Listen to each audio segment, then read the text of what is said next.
Dear students, this is Praveen Kumar Agrawal from Management Department. Welcomes you in my today's lecture of Business Organization. In today's lecture, we will discuss upon the advantages and disadvantages of secondary market.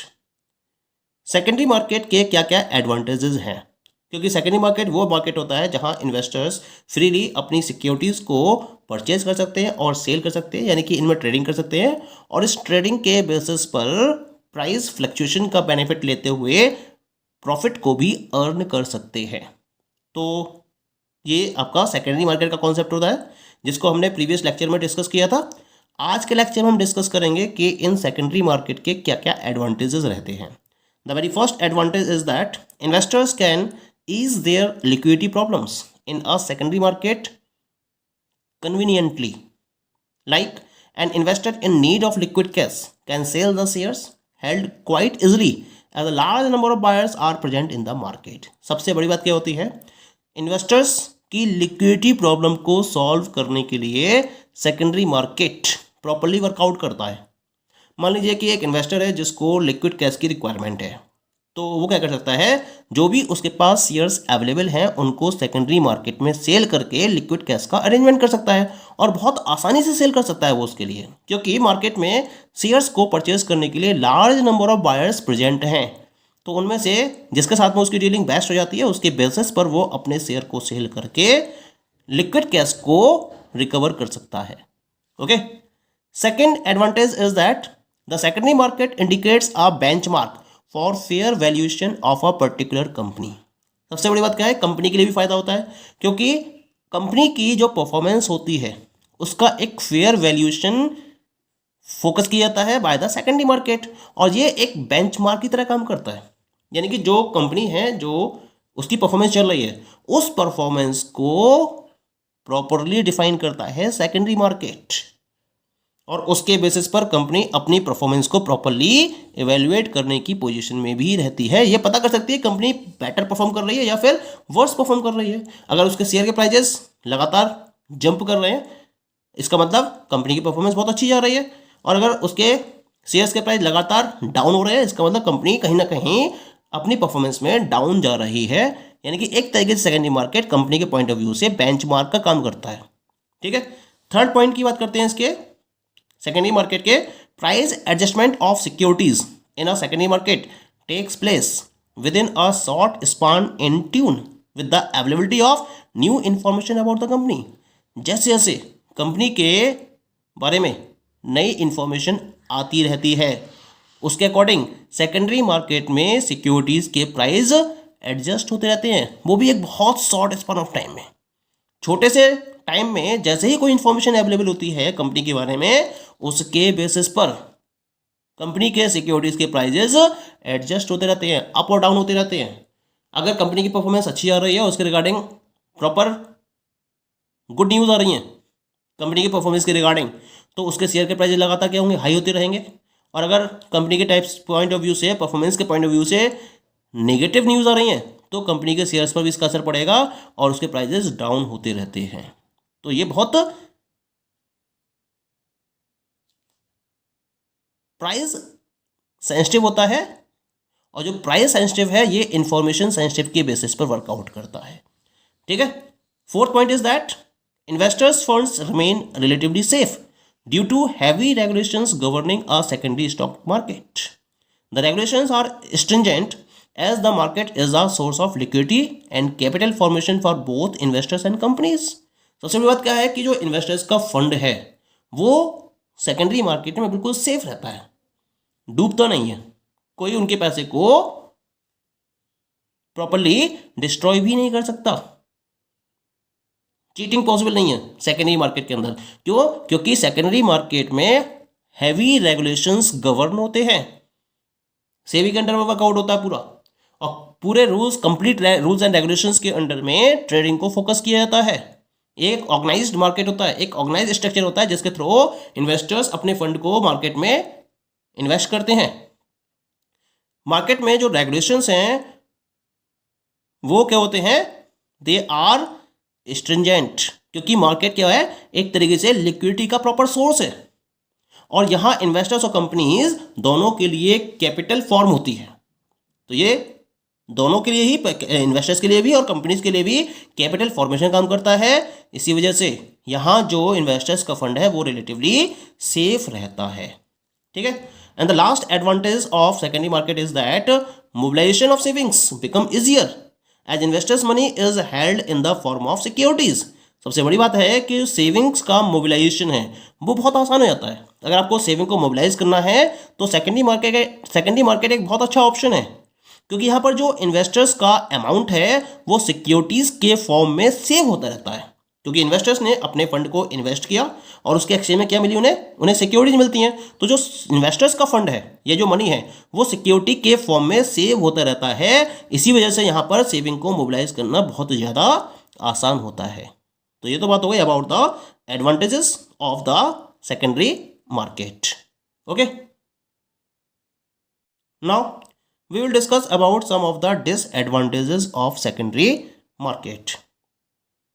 Lots of advantages are there of secondary market, लेकिन बहुत सारे advantages होने के साथ साथ secondary market के कुछ drawbacks भी हैं, कुछ इसकी limitations भी हैं। क्या क्या है वो limitations?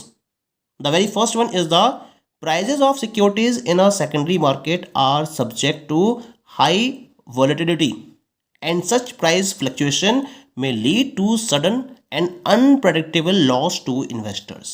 सबसे इंपॉर्टेंट पॉइंट क्या होता है कि यहाँ पर जो रिस्क है वो हाई लेवल का होता है, क्योंकि वॉलेटिलिटी जो वॉलेटाइजेशन होता है यहाँ पर, या वॉलेटिलिटी रेट होता है यहाँ के अंदर, यहाँ सेकेंडरी मार्केट में वो हाई डिग्री का होता है। यानी कि प्राइजेस में फ्लक्चुएशन बहुत तेज़ी से होते हैं। कभी तो प्राइजेस बहुत तेज़ी से बढ़ते हैं, कभी प्राइजेस बहुत तेज़ी से कम होते हैं। तो प्राइस फ्लक्चुएशंस लगातार बने रहते हैं और उसकी वजह से जो सिक्योरिटीज़ के प्राइजेज हैं उनमें बहुत तेज़ी से अप एंड डाउन्स भी होते रहते हैं। और ये जो सिक्योरिटीज़ के प्राइजेज में फ्लक्चुएशंस हैं, इसकी वजह से सबसे खास बात क्या होती है, कभी कभी इन्वेस्टर्स को अचानक और अनप्रेडिक्टेबल लॉस हो जाता है। जैसे कभी आपने सुना होगा कि शेयर मार्केट एकदम से धड़ाम हो गया, कि 2000 पॉइंट नीचे गिर गया, 500 पॉइंट नीचे गिर गया, 1000 पॉइंट नीचे गिर गया। तो इसका मतलब क्या हुआ कि मार्केट, क्योंकि बहुत सेंसिटिव होता है, जो सेकेंडरी मार्केट है वो इंफॉर्मेशन सेंसिटिव होता है, तो एक्सटर्नल फैक्टर्स में जो भी चेंजेस होते हैं उनको अडॉप्ट करते हुए स्टॉक मार्केट में सिक्योरिटीज़ के प्राइजेज में बहुत तेज़ी से फ्लक्चुएशंस होते हैं। अगर मार्केट या इकोनॉमी की तरफ से या एक्सटर्नल फैक्टर की तरफ से पॉजिटिव इंफॉर्मेशंस फ्लो कर रही हैं मार्केट के अंदर, तो स्टॉक मार्केट का इसके ऊपर पॉजिटिव इंपैक्ट दिखाई देता है। लेकिन अगर नेगेटिव इंफॉर्मेशन वर्कआउट कर रही है तो इसकी वजह से जो शेयर मार्केट होता है या जो सेकेंडरी मार्केट होता है उस पर इसका नेगेटिव इंपैक्ट पड़ता है, और जो शेयर्स की वैल्यू होती है वो लगातार डाउन होती रहती है। यानी कि जो कंपनी की परफॉर्मेंस है उसके साथ साथ और भी बहुत सारे फैक्टर्स हैं जिन पर सेकेंडरी मार्केट की परफॉर्मेंस डिपेंडेंट होती है। तो इसी वजह से यहाँ पर वॉलेटिलिटी रेट, जो वॉलेटिलिटी रेट होता है वो बहुत हाई लेवल का होता है, और इसकी वजह से प्राइस फ्लक्चुएट करते रहते हैं, और इसकी वजह से कभी कभी इन्वेस्टर्स को अनप्रेडिक्टेबल लॉसेस भी हो जाते हैं। ये इसका सबसे पहला डिसएडवांटेज है। ठीक है। सेकेंड डिसएडवांटेज क्या है इसका? Before buying and selling in a secondary market, investors have to duly complete the procedure involved which are usually a time consuming process. सबसे बड़ी बात क्या होती है कि जब सेकेंडरी मार्केट में इन्वेस्टर्स बाइंग और सेलिंग एक्टिविटीज़ में इन्वॉल्व होते हैं तो इनको एक कंप्लीट प्रोसीजर फोकस करना होता है। एक प्रॉपर प्रोसीजर दे रखा है और इस प्रॉपर प्रोसीजर को इन्हें कंप्लीट वे में फॉलो करना होता है, और ये जो प्रोसीजर होता है ये टाइम कंज्यूमिंग प्रोसेस के थ्रू पास होता है। तो टाइम कंज्यूमिंग प्रोसेस है, इसका अंदर टाइम लेगा ये, और उसी वजह से कभी कभी इन्वेस्टमेंट करना इन्वेस्टर्स के लिए एक टाइम कंजम्पशन प्रोसेस में कन्वर्ट हो जाता है। The third disadvantage of secondary market is that investors profit margin may experience a dent due to brokerage commission levied on each transaction of buying or selling of securities। यानी कि भले ही आप market में securities को purchase करें या फिर cell करें, जब परचेज करेंगे तो भी आपको ब्रोकरेज कमीशन देना पड़ता है, और जब आप सेल करते हैं सिक्योरिटीज़ को तो भी आपको ब्रोकरेज कमीशन देना होता है। तो ब्रोकरेज कमीशन को आप रिपीटेड वे में फॉलो करते हो, जिससे जो इन्वेस्टर्स का प्रॉफिट मार्जिन है वो क्या हो जाता है, वो कम हो जाता है। यानी जितना प्रॉफिट उन्होंने अर्न किया उसमें से एक पर्टिकुलर पार्ट तो ब्रोकरेज कमीशन के फॉर्म में चले जाता है, तो इससे उनका प्रॉफिट मार्जिन भी कम हो जाता है। जितना एक्चुअल प्रॉफिट उनको अर्न करना चाहिए वो उतना एक्चुअल प्रॉफिट अर्न नहीं कर पाते हैं। ये भी इसका एक बहुत बड़ा डिसएडवांटेज रहता है सेकेंडरी मार्केट का। And the last disadvantage of the secondary market is that investment in a secondary capital market are subject to high risk due to the influence of multiple external factors and the existing valuation may alter within a span of a few minutes। जैसा पहला point मैंने discuss किया था, पहले point में मैंने आपको बताया था कि जो शेयर मार्केट है, सेकेंडरी मार्केट है, उसमें शेयर्स के सिक्योरिटीज़ के प्राइस में बहुत तेज़ी से फ्लक्चुएशन होती हैं, जिसकी वजह से उन्हें क्या होता है, अनप्रेडिक्टेबल और सडन लॉस हो जाता है।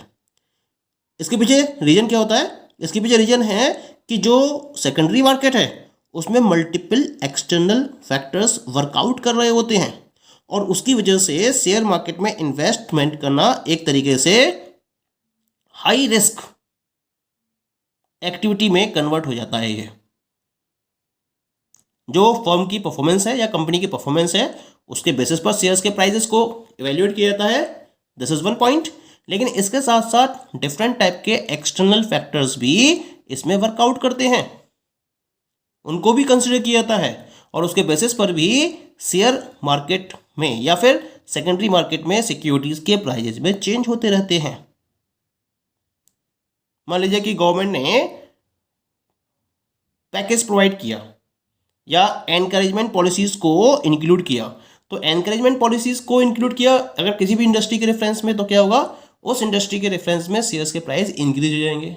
लेकिन अगर गवर्नमेंट की इन्वर्स पॉलिसी आ जाती है किसी भी बिजनेस के रेफरेंस में, तो उसका नेगेटिव इम्पैक्ट सेकेंडरी मार्केट पर देखने को मिलता है और उसकी वजह से सिक्योरिटी मार्केट में या उसकी वजह से जो सेकेंडरी मार्केट में डिफरेंट सिक्योरिटीज़ हैं उनके प्राइजेज में भी फ्लक्चुएशंस होते रहते हैं और उसकी वजह से रिस्क क्या हो जाता है, रिस्क बढ़ जाता है। और कुछ ही मिनट के अंदर अंदर जो एग्जिस्टिंग वैल्यूएशन है वो एग्जिस्टिंग वैल्यूएशन बहुत तेज़ी से चेंज हो जाता है। पता चला कि कंपनी की वैल्यू अभी तो बहुत हाई लेवल पर थी और एकदम से कंपनी की जो वैल्यू है अचानक से डाउन हो गई due to the influence of the multiple external factors. Okay, so these all are the different disadvantages of secondary market. Thank you.